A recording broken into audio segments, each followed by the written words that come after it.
Back, dweebs, to another episode of our Spooktober series. We are reviewing 28 years later today. With me, as always, is my good friend Kev. Kev, how are you, buddy? I'm living the dream, man. Tomorrow is Halloween, so I will be doing, not nothing but watching movies, but I got a nice lineup of some horror movies that I haven't quite caught up with yet that I'm going to be watching. But I'm very excited to talk about this one. A lot of thoughts for me after 28 years later. How about you, James? Doing well. Also have lots of thoughts. Shout out StreamYard for giving us new overlays and backgrounds Spooky. The day before Halloween, the week of Halloween. So not like we had been doing this all month. So shout out them. Appreciate you. First thing I want to talk about, Kev, is it's film related, but it's not story related or anything. Is the reason this movie took so long to get made. Okay. I think that's an important little factor here. Because 28 years later came out in 2007. This released this year. This came out this summer. So I thought that was a little odd. So I did a little digging. It was delayed over conflicts of film rights is what happened. And then essentially just entered development hell. Danny Boyle, I believe, if I'm correct, started writing this a very long time ago, not too long after 28 weeks later. But because of the battle of the film rights, it took forever. This movie started to gain traction in 2024. That's when the rights to the first film reverted back to series producer Andrew McDonald from Searchlight Pictures. McDonald then sold the rights to Sony on the provision that the studio agreed to fund sequels, and then here we are. Then 28 years later, obviously, it marks the returns of Danny Boyle directing, Garland, and cinematographer Anthony Dodd Mantle to the series. They all worked on the first film. Alex Garland there is the writer. So that's a little bit of the backstory there. So what I'm hearing is a rare Sony Pictures W is what I gathered from that. Yeah, like very rare. So shout out them for making it happen. And obviously they've already filmed the sequel to this, The Bone. What is it? The Bone Yard, Bone Temple. The Bone. Yes, 28 years later, The Bone Temple, coming out in 2026, and there is rumors of this being a trilogy. There being a third film, which we will get to at some point, not just yet. So, Kev, I guess my first question is, A, did you like it? And B, where in the pantheon of 28, I call it the 28 series, I don't know what the exact term would be, of this series of three movies, where would you place it?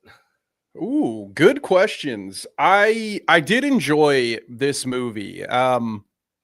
I think it had a different vibe. Obviously, they actually used good cameras for this one, and so they got rid of it's very different. Yeah, they got rid of some of the editing techniques that maybe I didn't enjoy in previous editions of the franchise. Although there were still some editing choices that I was like, oh, all right, don't love it, but it's different. As far as where it sits amongst the trilogy, I mean, for me, what I said at the beginning when this whole thing started still holds true, that if I want to come back to the 28 franchise it will almost always be to watch 28 Days Later, and then that'll probably be enough to sate me, and I'll move on. But I did enjoy this. I think I may, after a second viewing, which I plan on doing, I think I may like this one more than 28 Weeks when it's all said and done. Yeah, I agree with that. I've got for sure I like this one better than 28 Weeks. Like loads better than 28 Weeks. After sitting back and thinking about it, 28 Weeks is no good to me. This is me and Kev's first time watching this, both of us. So first time for both of us. You can tell Danny Boyle's back at the helm. Obviously, it's not the old school cameras. The shaky cam is gone, Kev. It's very rarely used. I maybe once. If it is, I don't know if it is at all. I'm trying to think in the house scene if they use it there. I can't remember. But yeah, so that's pretty much gone. You can tell I like Boyle back. It feels more like there's some stuff done in 28 Weeks Later, right? Where we talked about Robert Carlyle's character, and it just didn't feel like canon, for lack of a better term. Like, I hate saying that. It just didn't feel right. This one feels way more correct and in universe to me. Yeah, and I don't think you should feel too bad about that, because what I gathered from beyond the intro scene when they showed us that little bit of text, what I gathered from those 4 sentences, James, was that Danny Boyle doesn't necessarily want to treat 28 Weeks Later as canon, at least not all of it, because they immediately said that the virus was contained in continental Europe. So they weren't able to contain it on that's right. Yeah. England. I didn't. But like the rest of the world somehow figured it out, and then their solution was to leave the island in quarantine. That to me feels like, I didn't really like your ending for the last one, so yeah, I'm just gonna ignore it. I didn't even think of that. The ending. That's right. The tagged on ending. He's like, yeah, nope, we're not doing that. Actually, we're going to go back to the island. So, I mean, there are obviously certain elements. Big spoiler alert, gang. If you haven't watched it, go watch it. We'll see you later.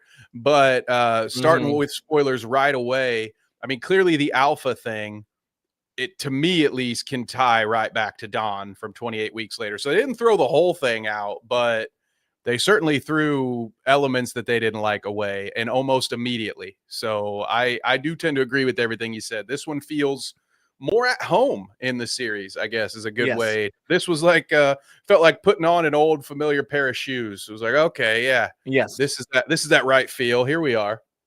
Yep. You brought it up, so let's talk about it. The alphas, or as Eric calls them, the berserkers.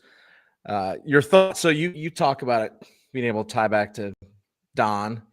I guess kind of like, I feel like these guys took a while to get there, but I think they're a great addition.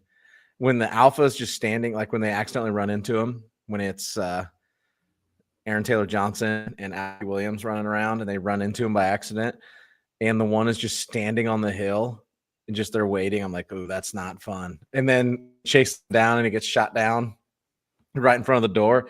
That was very fucking cool. I like that. I'm a big fan of these alphas. Yeah, I thought it was a good addition. It kind of reminded me of I Am Legend a bit, you know, where you have the one, I guess they're kind of vampires in that one. Who's to say? But, you know, you have the one that can think and is kind of in charge of everything. I didn't mind the alphas as an addition either. I think it was something new that they did. There were certain story elements that I'm like, all right, you know, I don't know. But the alphas I didn't have a problem with, despite the prosthetic dong that Samson was hanging throughout the entire movie. Very gratuitous with the dong shots, this film. So a lot of dong shots. A lot of dong shots. You will see a lot of zombie genitalia in this film. So be prepared for that. I was not. A lot of wieners. I should have been. Like, the first thing you see in the first movie is Jim's wiener, so I should have known better. Like, I should have known. Well, Danny was bringing it back. None of these rage monsters are clothed. They are all living free in the wilderness, eating animals.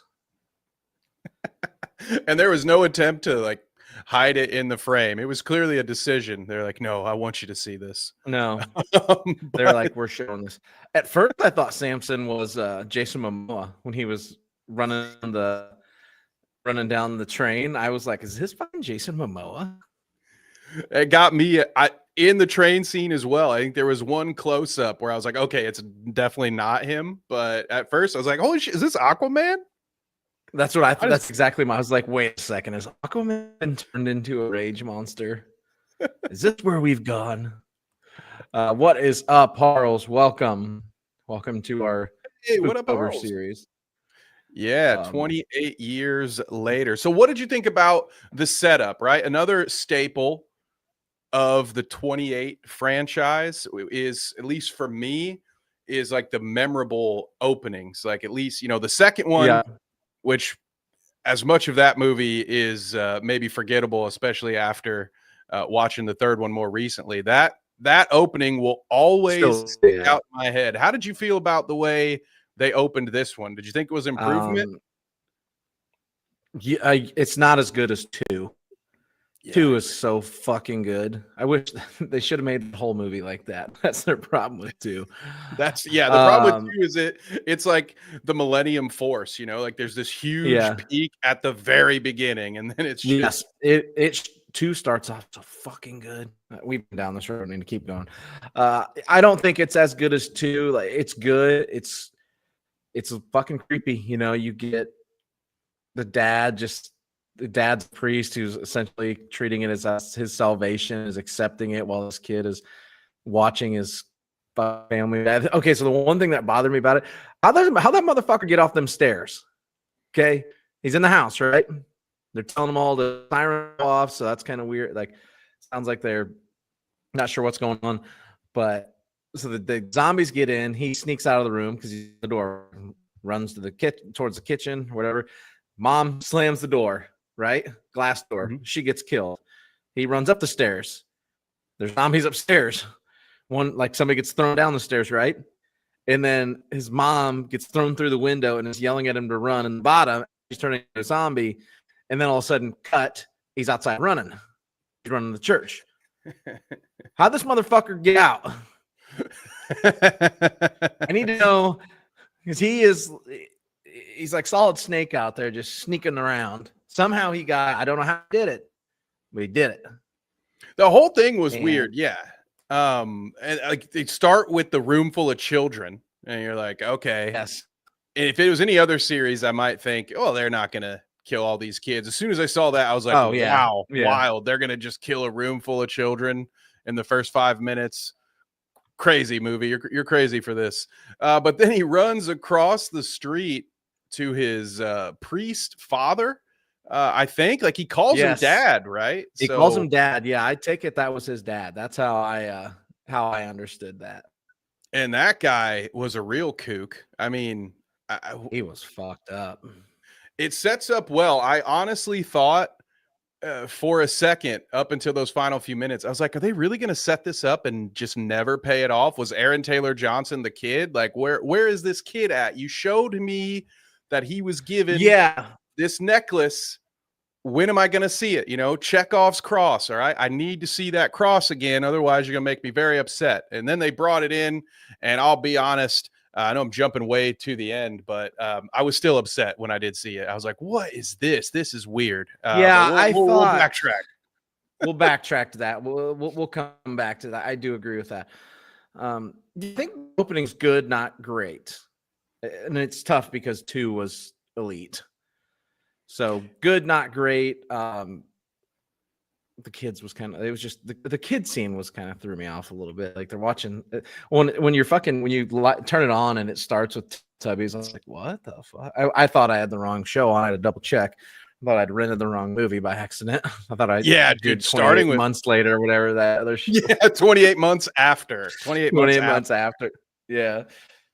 Oh my God. No, you'll know when you're watching that movie. Good Lord. But yeah, opening with Teletubbies certainly was a choice. I do think, yes, quite a choice. I kind of take it, you know, it's sort of I guess with a grain of salt, because at least it stayed with like these openings are done a certain way. And when you do 28 years later, I was wondering like, are they really going to start at the outbreak again just so they can do the usual intro and say 28 years later? And they did. And I don't know if it serves the movie incredibly well, but at the same time, are you really going to deviate from that in the last installment? Or I guess it's, pardon me, not the last, but Danny Boyle's return, he's going to do it again, right? Like, yeah. Absolutely. And it's unfortunately it's kind of TBA, right? Because it does come back at the end, but that is the lead up to the next movie, which is direct sequel because they filmed them back to back. So I don't know. Obviously the first one is the outbreak. The second one is Don, Robert Carlyle's character, who you really follow up on. But I don't know, man. That fucking 10-minute opening for the second movie might be some of the best of the whole series. like it's so fucking good.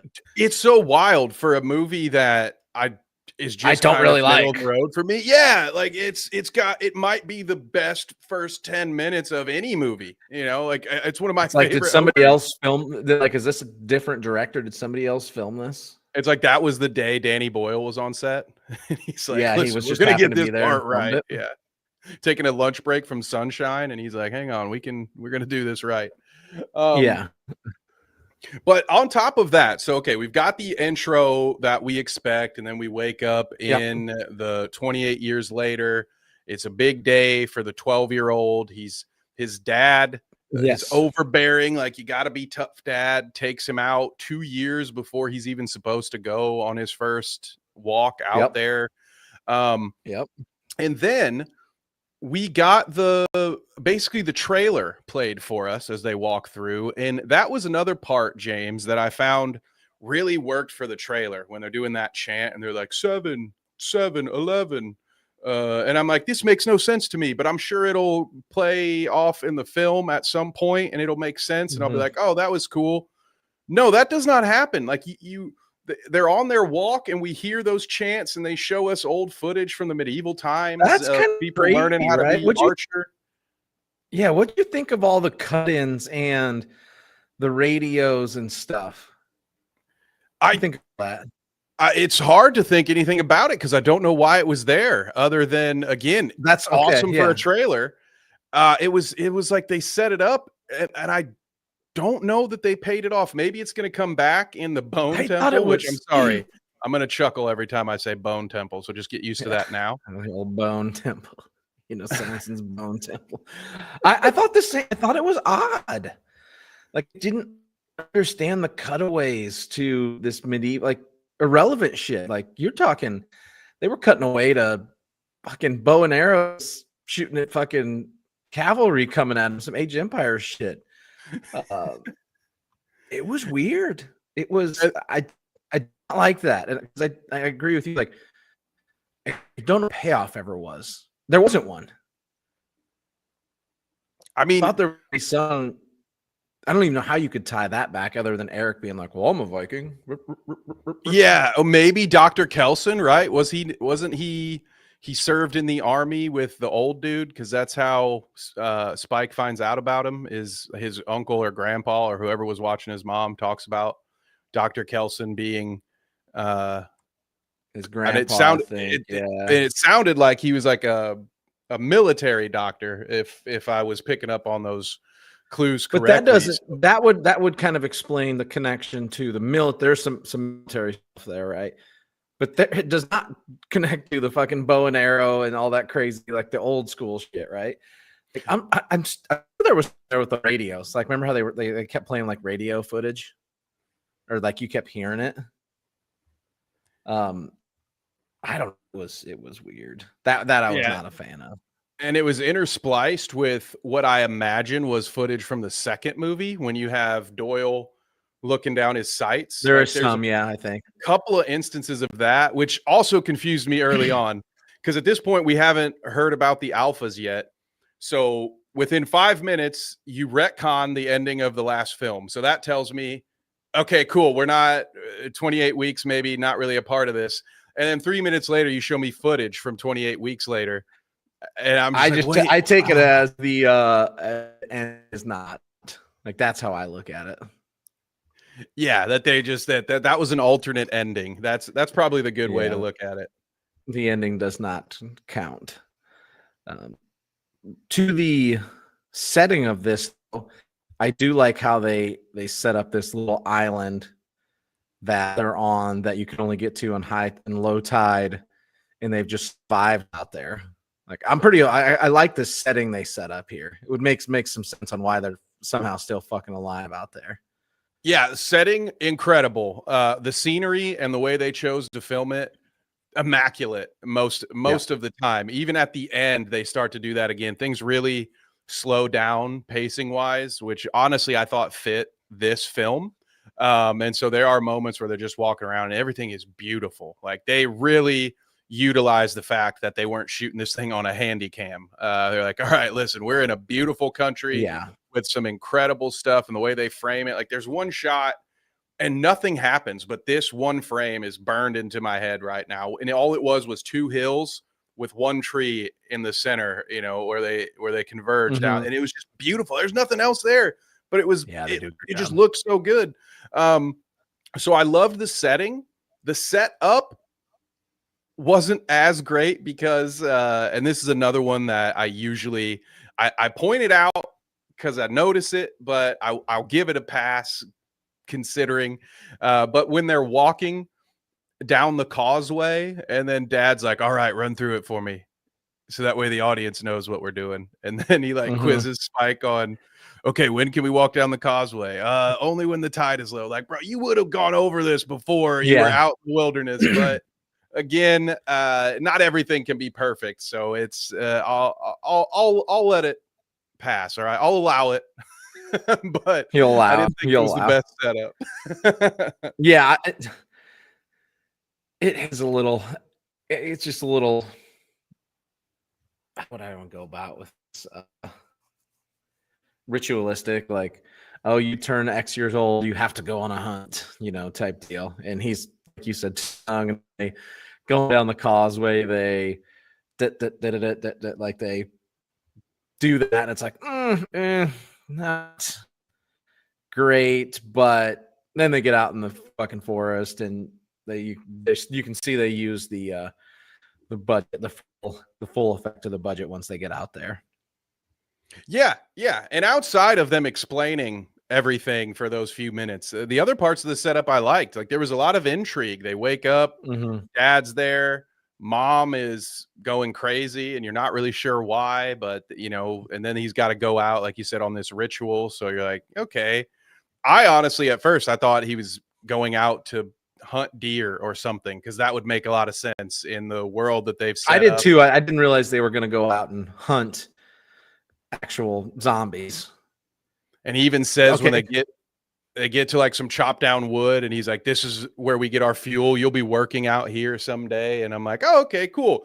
They're going to accidentally run into some zombies or whatever, or they're going to be a part of it. But no, the point was to go out and hunt the zombies.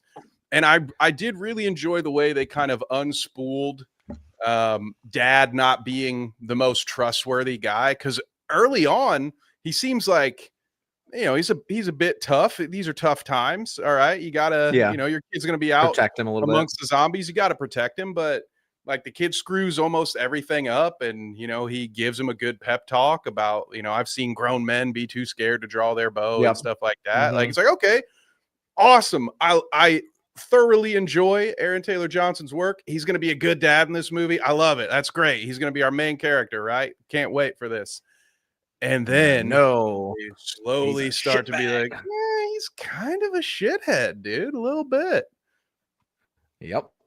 Kind of a little shitbag. I'm not the biggest Aaron Taylor Johnson fan. He's starting to grow on me. I thought he was pretty good in this. Now he's only in it for about half the movie and then he disappears, but I think he does a really good job selling the weary father that is losing his wife and has no fucking idea what's happening and what comes of it, you know.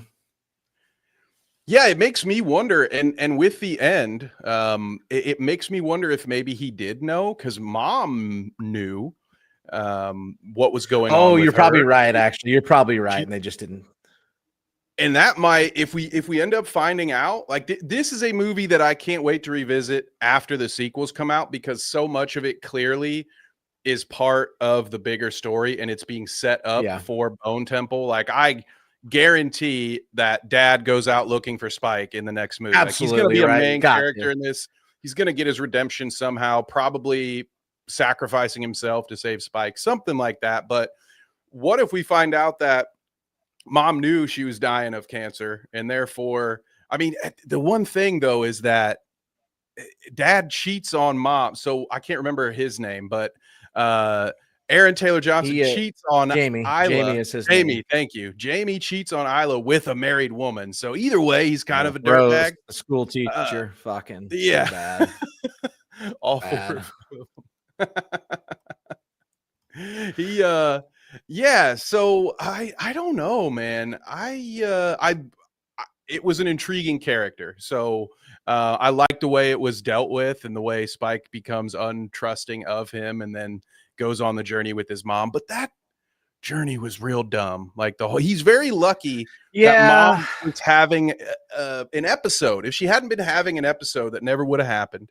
He almost burns down the whole town just so he can sneak. A very 12-year-old thing to do. So this movie does Yeah, have it's the unfortunate horror plot element of plot advances because child is stupid.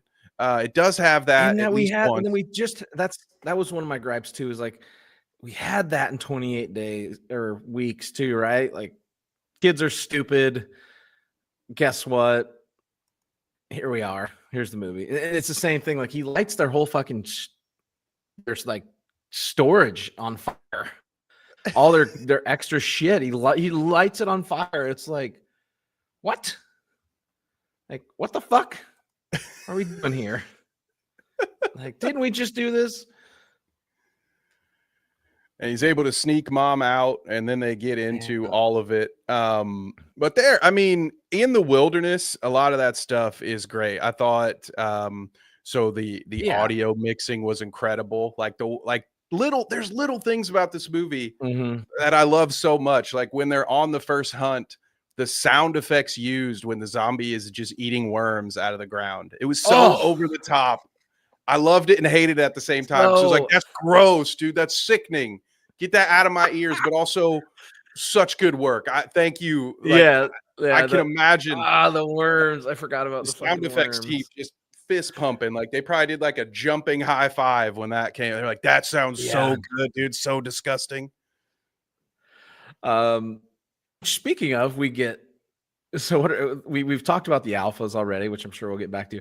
How about the other new addition to the lore is these these what are they, slow-mos they called or something?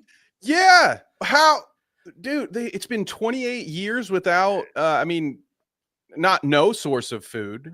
We see not only So there's a worms, little but bit of later on in the movie they eat a fish. So like they'll eat yeah. whatever. But what were you saying? Yeah, like there's a semi retconning there too of in 28 months later or weeks later, sorry, 28 months after is the fake one.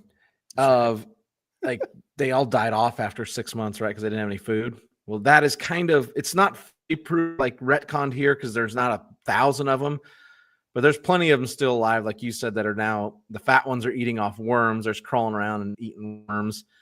You see them eat a fish. They show the flashback of them eating an elk and then the alpha slamming the head on the tree. So like there's a little bit of retconning there. Yeah, absolutely. But I mean, outside of that, again, I think this movie works better if you just forget 28 weeks later exists. Yeah. You're just like, yeah, you know what? This is a direct sequel to the first one. It's like pick your favorite Halloween timeline because they've done it 4 different times where it's like, actually forget the last movies. This is a direct sequel. It just none of that ever happened. Yeah, exactly. And so there is a lot of that going on.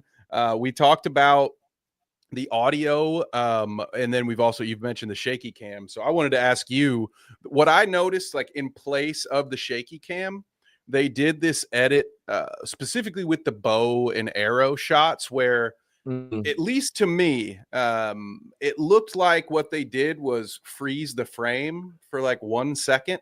Did you notice that? Like on the impact of the arrow, it would like, and then the camera would. Yes, because It was an it would interesting tilt way that they edited that. and then it would explode. Like they were really keen on showing the like explosion of the blood coming out of him. Yeah. Yeah, not man. Whew. I hope that's not how arrows work. That. Whew. Just keep those away from me, man. Those arrows do some damage. I did think it was a very intriguing way to introduce stuff that would not get paid off. And this is a guess. I'm thinking this got paid off at the very end because the look of Charlie and his weird jumpsuit crew, I imagine, honestly, spoiler alert, I've seen the trailer for Bone Temple, so I kind of already know who the bad guys are going to be. But when you see they come upon that dilapidated house and there's the guy hanging upside down, he's been branded, and there's like a bag over his head collecting the blood. I thought that was a really cool way to introduce that there's more out here to be afraid of than just the zombies, which I think is where this franchise is at its peak, right? Going all the way back to the first one. Yeah, like it's not the zombies. You can argue that biggest fear. The military are the real monsters in that one. And so again, I do feel like it's kind of coming back to where it was meant to be. So I really thought that was cool, the way they give you little pieces of this, and you definitely know something's going on. If anything, I wished I had gotten a little more of it. This movie does kind of suffer from what I would call sequel baiting. Like they're definitely like set as a show, James. Yeah, they definitely are setting this up for the direct sequel that they were filming. They filmed it back to back, right? So that is, I would agree with that. It's all, again, the grade is almost incomplete,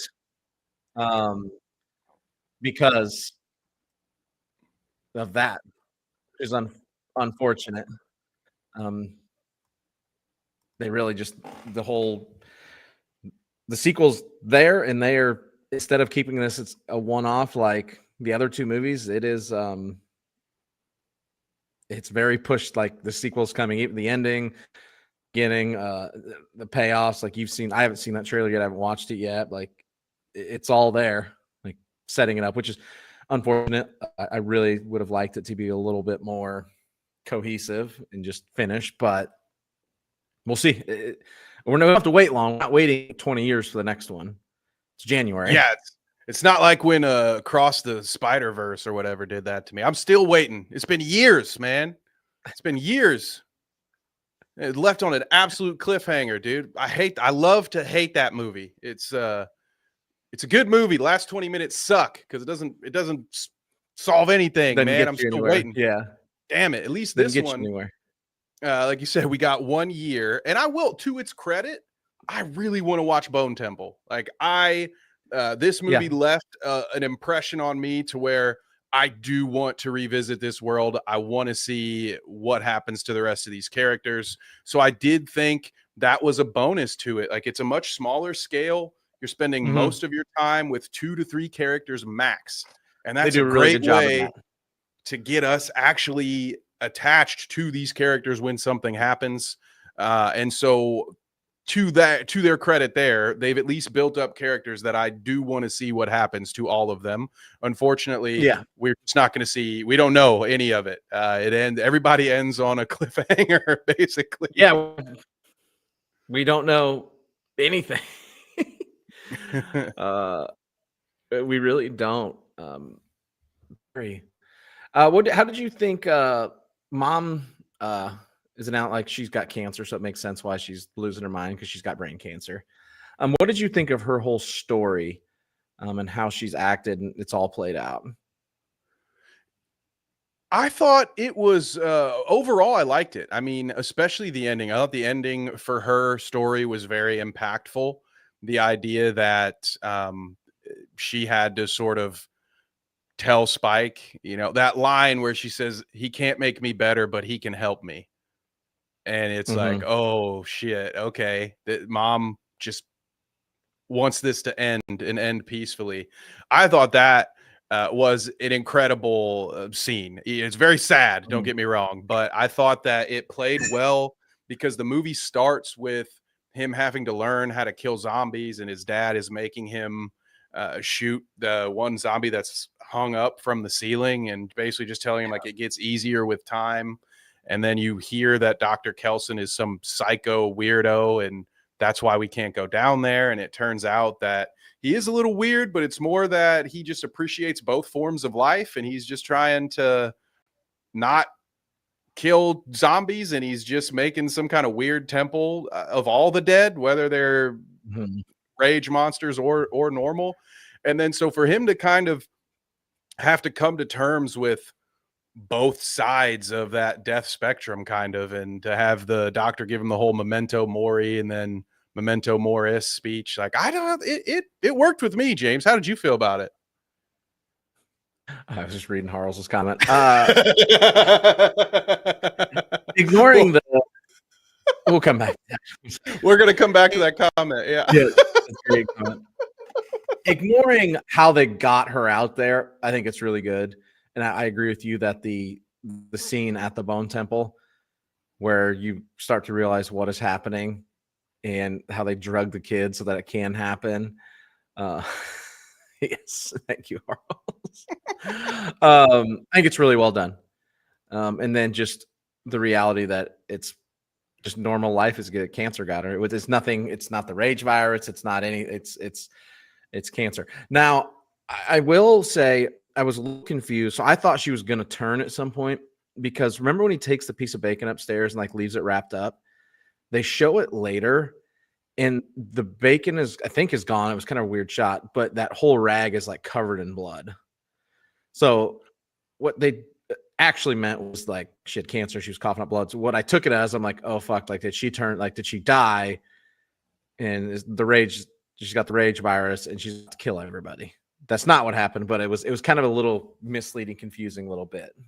I also I don't know if it was intentionally a red herring, but I'll call it that, because when they their first night out, him and mom sleeping out in the woods, and they have that really tense setup where he falls asleep, and there's a zombie, one coming after her, one coming after him, and they've already set up a previous dream sequence. So when he wakes up, you think like, oh, it was just a dream, but then you see the dead zombie right there, and mom has the memory of her being the one that woke up, and the way she slammed that thing's head, I was like, oh boy, she would be formidable if she does turn. Like,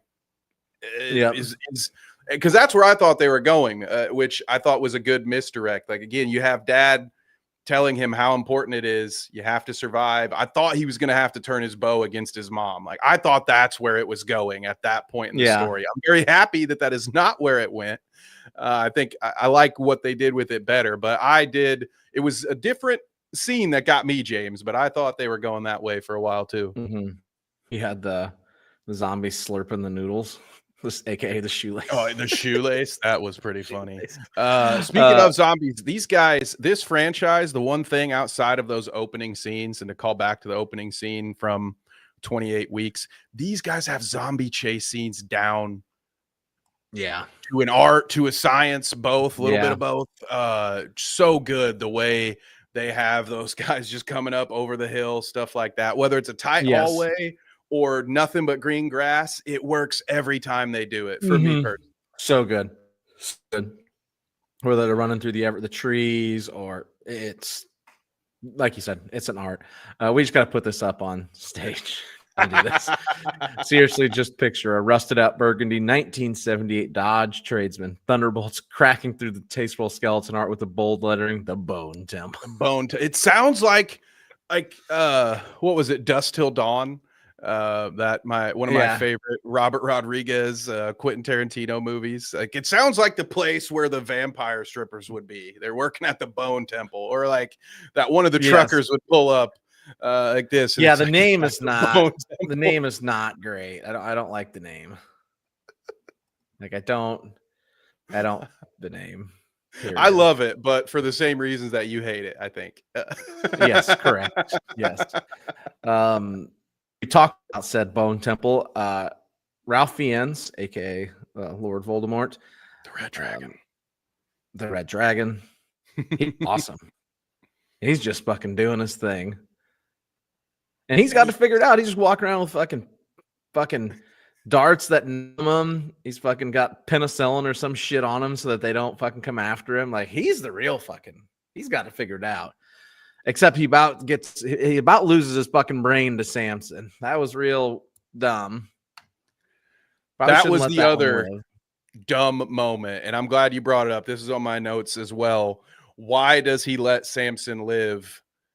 That can't be the first time that he's had a brush with death with that guy. If he knows so well, yeah, he's like he's been here for 3 years. He's got like a blow dart that's specifically strong enough to knock him out.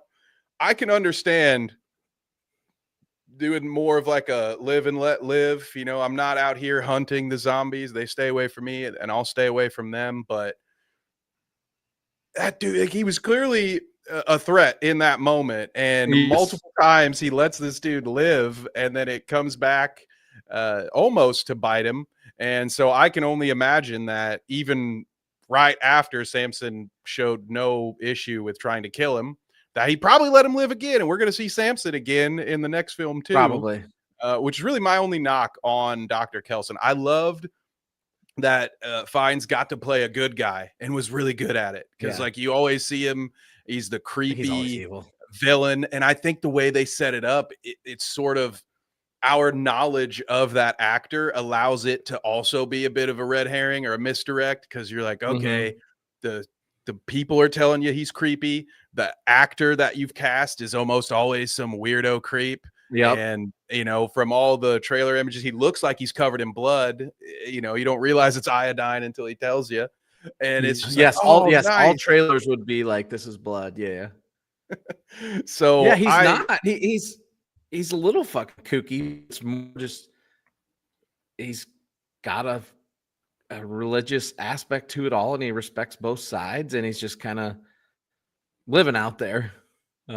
It's interesting how he got there. That scene where they found him and they showed him burning bodies, and they're like, "We'll never go back." I'm like, that was fucked up. Like that was not good. I would have the same reaction that they did. Yeah, like I ain't going near that. Yeah, we're doing a very visceral job of explaining. Like they walk in, like the scent, like the evil dead. There was many more back then. We knew that smell. This when he's like, this is like a wall. I was like, ooh, that's disgusting. He's burning bodies out there. And then not just burning them, but he has this whole contraption for melting the skin away so he can clean the skulls. That made me laugh. It was one thing when he's like, hey, kid, your Swedish military friend just died. Here, find a nice spot in the bone temple to put his skull. But when it's like, hey, sport, sorry I had to put your mom down last night. Find a good spot for her. I was like, no way. No way. For real? This kid's 12 years old. That's wild, man. Put his mom's skull down. Now, like, they don't show it, but he has to use that machine to, like, for all their fucking bones. Because there's plenty of, like, pillars and stuff that are leg bones and arm bones and shit. Yeah. Yeah. It's and I like to think that even though they don't show it, I kept thinking they would show it when he spends a little extra second up there at the top, putting mom at the top of the pillar. She had made mention when she first starts to lose it and starts to call Spike dad. If you remember, it's because she sees that big angel statue and she goes through the story of her being 7 and 8. So in my head canon, the reason it took an extra second is because Spike was making sure that she was looking at the angel statue in the distance. So, you know, if I could have seen that in the distance, I would have given it a bonus point. I took it as he was setting her up so she would see the sunrise, but yours makes a little more sense. Ooh, yours is good. But they didn't good. But they didn't show it. Like I wish they would have. And I don't know how close they were if they could have showed that or not. Yeah, so I'm sure we're going to learn a lot more about said Bone Temple in the movie that's named The Bone Temple. And learning more about Mr. Kelso. He's quite a something. How he's just got all these drugs laying around to just fucking sedate zombies and shit. Yeah, he drugged a 12-year-old and said, "Here, watch the baby." By the way, that part somehow I was okay. Let's. He just darted this dude and said, "Here, you watch the baby." Foolproof. What could go wrong? That's how it works, bud. That's how it works. That's how it works. The baby. Man, I don't know how I feel about that. As soon as I saw there was a pregnant zombie, I knew they were going to do it. They show him wading around in the water, trying to catch fish and shit. I'm like, they're going to do this. I didn't like it. So this is a rare instance where, even though I had never seen the trailers, making the thumbnail actually spoiled this for me. Because as I was pulling different images together, one of the images that I used, if you look at the thumbnail, the bottom right corner, you'll see somebody's holding a baby. So I was like, oh. So then at that moment, when I saw the pregnant zombie, I was like, wait, that's the baby? Okay. So that one, I was a victim of our own production there. Oh, you're right. Like, yeah. I was like, oh, damn. Yeah. Spoiler alert. Absolutely right. The baby is right there. Whoops. Oh. I found an eagle nest in the woods over the summer and got into bone collection. That was okay. I don't know. I don't think it's that weird for me to admit it. I'll admit it. We're in a safe space. I was very intrigued. When you were young, James, did they make you like dissect owl pellets? Did you ever have to do that? No, they did not. I never had to do that. No. That was pretty wild. Finding little like animal skulls and stuff in there. So I could see that, you know. An eagle nest. I imagine the kind of stuff you would see over there. They probably got their own bone temple going on. A lot of weird shit. Nice bones that works on 2 levels. There we go. I like it. Yes, it does. Okay, yeah, pregnant zombie. You didn't like it. There's probably going to be some payoff, right? Like I mean, this baby's got to be immune to it, right? It has to be.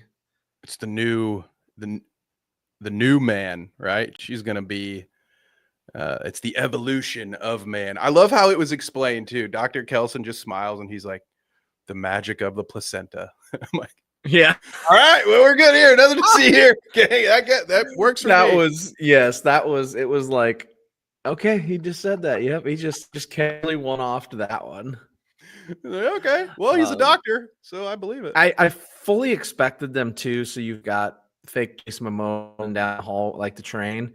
I fully expected them to like set the baby down and him to stop and like not touch the baby, and then there'd be a whole thing with that. Never did. They just ran out the train, and then he gets blow darted and he's drugged up. He's fucking higher than a kite. You do see him check on what I imagine was his oh, sure, the most nutritious part of the zombie. Well, you do see, and that's where with the alphas, it does seem to be like, yeah, he can think, but it seemed like he also had some emotional ties because he picks up. Like it's pretty heavily implied that the alpha is the father, and it's not just because they show his dong every 5 minutes, but you know, you're thinking, all right, if there's one guy smart enough to know how that works, it's probably the alpha. And when I saw it, when I first saw her, it threw me off because I was thinking that was part of a flashback because they show us these Swedish soldiers, which is a very easy two words to say back to back like that. Swedish soldiers. Swedish soldiers. Nope, can't. Yeah, right. And then from there, we see the pregnant lady. And for a second, I thought it was a flashback because I was like, where the hell would these guys? They have guns. Like, what are they doing here? Yeah. This must be a flashback or something. But then once it was established that, no, this is the present day, I was like, well, there's no way that zombie's been pregnant for 28 years. So yeah, it was a choice. I don't hate it. I don't know. It's kind of important by the end of the movie. So I don't know what they would have done without that, but yeah, it's interesting. You know how much I love kids in horror movies, James. Yeah. Had 2 of them. I'm sure this baby's got a part to play in the sequel and maybe farther along. You speak of the Swedish soldiers. Boy, they were not well trained. Wrecked their own boat. They're running down a tunnel. Like, it's got to be like a dam of some sort or something, right? They all have guns. There's almost 10 of them. And they just can't kill the zombie. Like, they all like turn on each other. Like, the one guy's just staring. It's so bad. Like, they would turn and just mow them all down. And you wouldn't go again. Here we go. Another dark corridor we got to go down. Well, and that's when it really gets me, is when there's 3 of them left and they turn and see the alpha. And yeah, it was cool to watch him grab that dude by the top of his jaw and just pull the spine out. Like, that was a cool looking scene.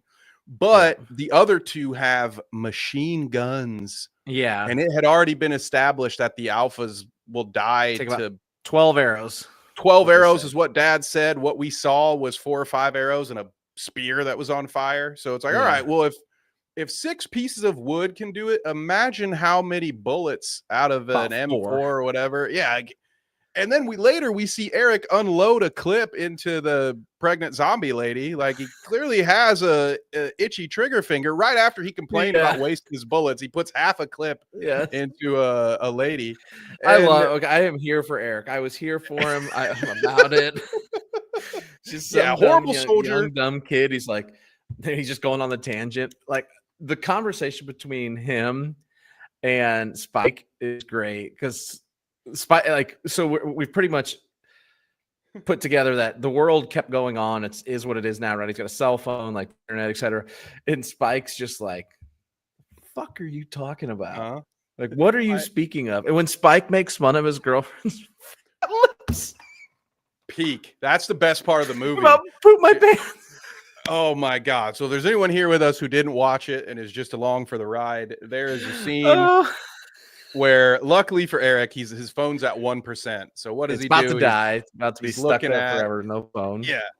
He's looking at photos of his fiance or ex-fiance, because as he tells us, once you're quarantined, you're quarantined, dude. The boats out there, much like 28 weeks later, they're not there just to keep the zombies out. No humans are getting off that island. Once you step foot, you are done. You never leave. So he's lamenting the loss of his girlfriend, who I would say it looked like maybe had some lip filler. And the way that Spike says what's wrong with her face, and then starts to detail how a girl in his town is allergic to shellfish, and that's how her face looked when I was dying, dude. I was like, this is so great. Fucking funny. I was crying. I was fucking crying. So fucking funny. God dang, that was so funny. And it was well timed. Like, it was during a drawback from the action. Yep. Like, this is what, Marvel producers see a movie like this, they see that funny scene and they misinterpret it right in the middle of let's fire off a quip like that when they're 3 feet away from the main villain, and we should be building tension. Let's tell a joke. It's like, no, this was a save room. You guys know I like to refer back to my horror games. This is like that. This scene was the equivalent of, okay, I'm in a save room. I calmed down a little bit. I thought the movie did a good job of occasionally breaking you out of that and being like, oh, this is going to be a nice quiet moment. No, it's not. But in this case, I thought it was so well done. It was at the right point in the movie for it to happen. And little things like that. We don't get a lot of time with Eric. And if he wasn't such a dick, I think his death would have been more impactful. But it has an impact because they have those moments. Like, him and Spike get pretty close due to that conversation. Yeah. So great scene. Loved it. Or right after that is when his mom stands up and Eric's like, she could walk. His short-lived turn was very good for comedic relief and just insanity. Like the gas station scene where he blows the whole fucking place up. That was good. It was very what do they call it? It was pretty signaled, because for lack of the proper word, that he was gonna die. Like when he's freaking out, Yeah, screaming at him with the gun, he keeps backing away, and you're like, okay, well he's about to die. So I thought maybe that could have been less obvious, but other than that, yeah, I thought Eric was a perfect fit. Also, the movie needs people to die, so you like kind of expect. And there's not a lot of people in this, so you need some people to die. I thought they were going to take Kelso too. He's Kelso from now on, by the way, not Kelson. That's Dr. Kelso. Dr. Kelso. You mentioned how they killed the first alpha. I thought that was a good scene where they think they're out of the way and they're running and they're like, oh, fuck. And it set up chased. I thought, because again, it does a good job of, at least if you're actively, as you watch, trying to figure out what's happening, it gives you some options, because then you see like, oh shit, the alpha followed them.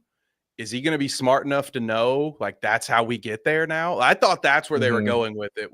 I didn't expect him to chase them there. I thought like, oh shit, the zombies are going to come to their little town and that's going to be wild. And then they're going to have to flee. Yeah. That would have been a good turn there too. If he'd have waited at the front, brought the zombies there and waited for the tide, that'd have been a good one too. Instead, he's fucking like Godzilla out there just chasing them down. Running he's like Sonic, really. It's like dude. Sonic. Yeah, it's like the T-1000. It's like Sonic running. Like I really ended up liking that scene. I thought one of them would die, so I was kind of surprised that they both survived. But to put the fucking giant fucking spear, the flaming spear, right in his chest, man, that's a good way to put him out. Shadow, we are wrapping up in major spoiler territory. All you need to know is that we think it's better than the second movie, quite a bit better, not as good as the first. Yes. So there's your non-spoiler. Interested to see. We'll see where it goes. We got the parkour guys at the end, and their track suits. The parkour fucked. Yeah, I thought that was a little. I think that was a little too much. Like they're fucking. Better than the second movie is a statement. Yeah, we like to set the bar.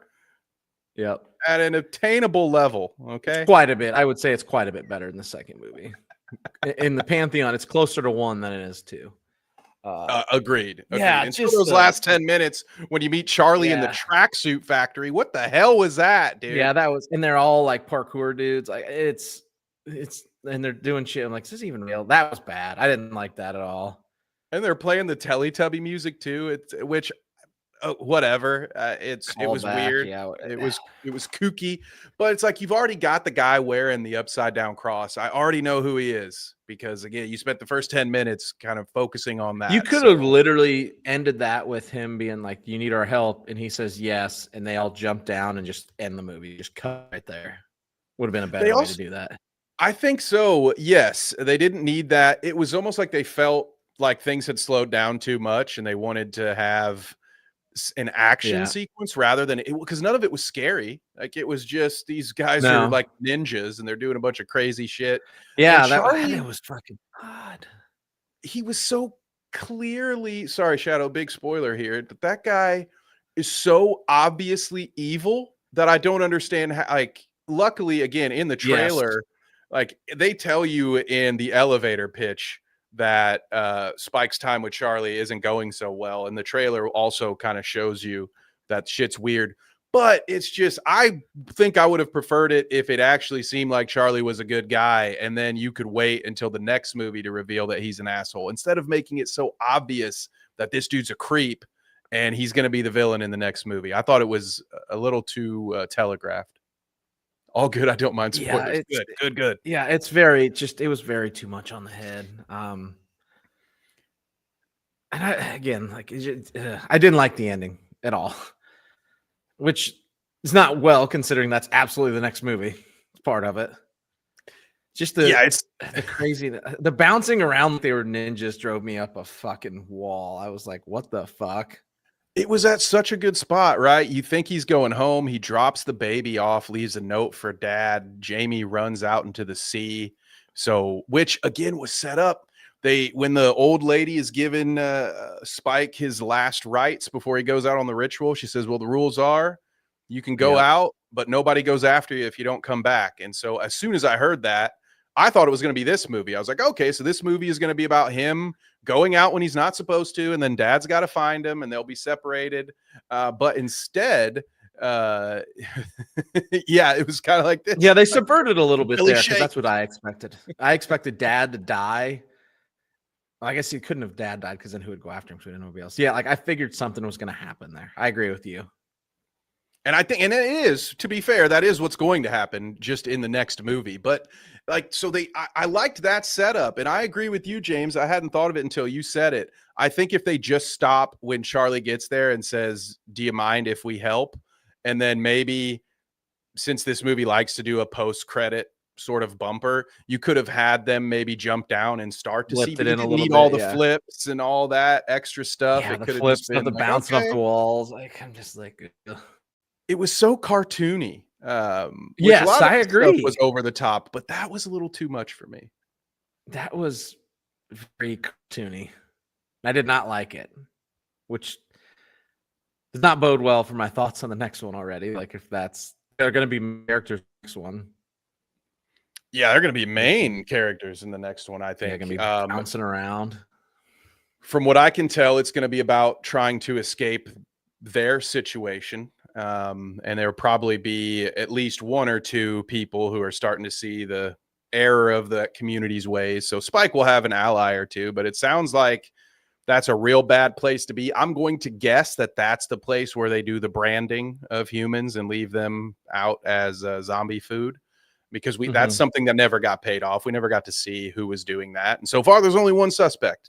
It's those guys. So yes, those guys. That sounds like a lot like a dude wearing an upside down cross would do. Sorry, go ahead. Yeah.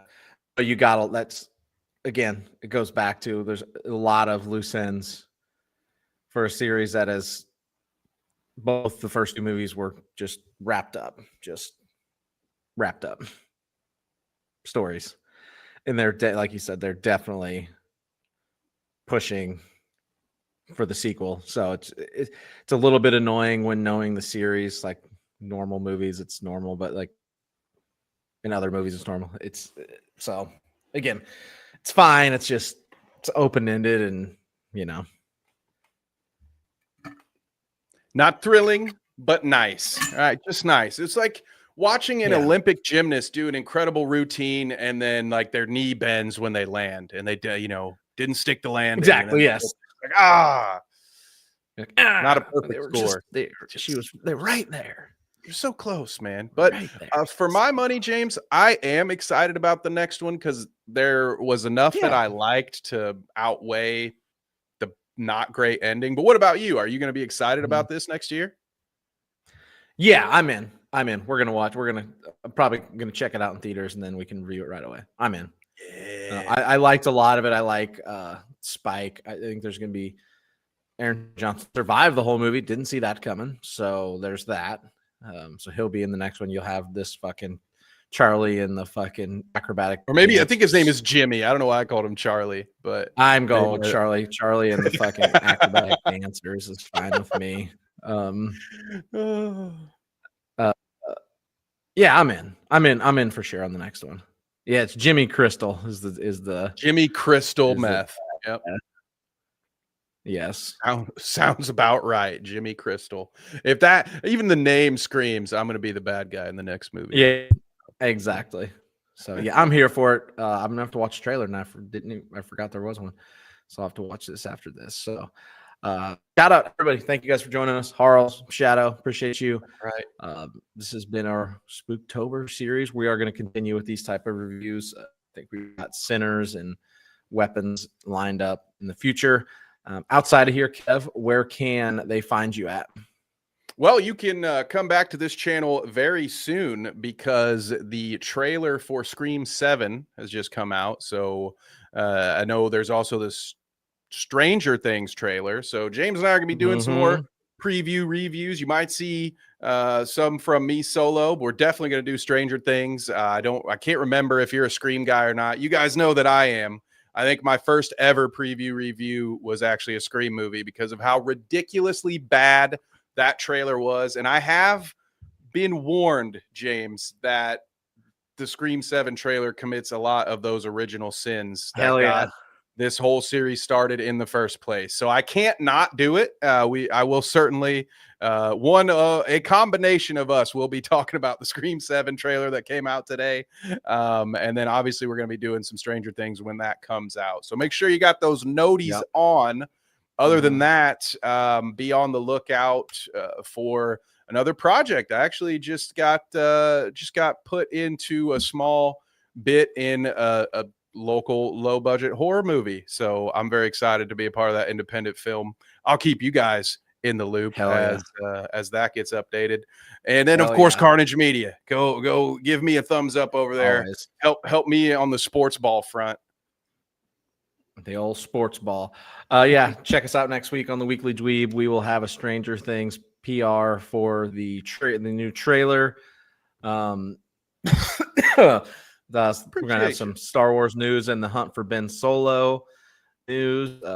Some fun things. There's an AI talk coming soon whenever we get around to it too. So thank you guys for joining us.